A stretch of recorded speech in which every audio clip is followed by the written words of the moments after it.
Ang atong ebanghelyo karon kinutlo ni St. Luke chapter 1 verses 39 to 56. Ang mahal nga Birheng Maria miduaw ngadto siyang ig-agaw nga si Saint Elizabeth.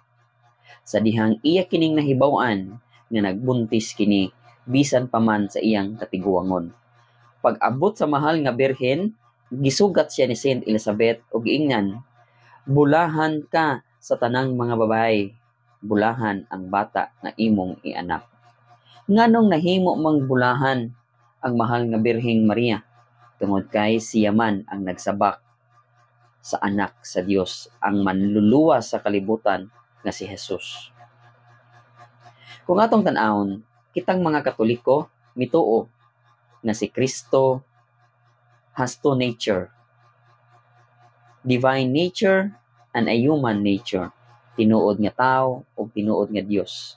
Mao na si Maria pod nahimo siyang inahan sa Dios.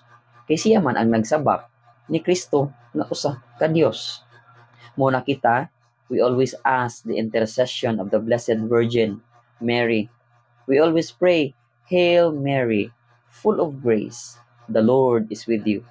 Blessed are you among women, and blessed is the fruit of your womb, Jesus." Nya motubag sad ta nga, "Holy Mary, Mother of God, pray for us sinners, now and at the hour of our death." Kay walay laing unang disipulo ni Kristo, kundili ang mahal nga Birheng Maria. Walay laing tao nga mas nakaila ni Kristo kundili ang mahal nga Birheng Maria. Kita gyapon mga Katoliko nagtuo nga every time we pray to Jesus and we ask the intercession of the Blessed Virgin Mary, dako ang posibilidad nga dunggon ang atong pag-ampo. Tungod kay kinsa mang anak nga makabalibad sa iyang inahan. Kinsa mang anak ang mosalikway sa iyang inahan. Sa mo na kita swerte ta tungod kay aduna kitay inahan nga tua karon sa langit nga nangamah nagampo alang kanato. Inahan sa kanunayng panabang, inahan nga kanunay natong masangpit, inahan nga kanunay naa sa atong kilid.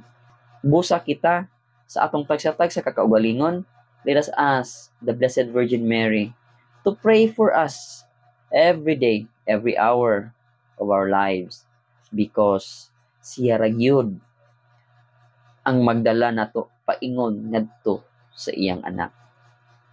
Through Mary to Jesus.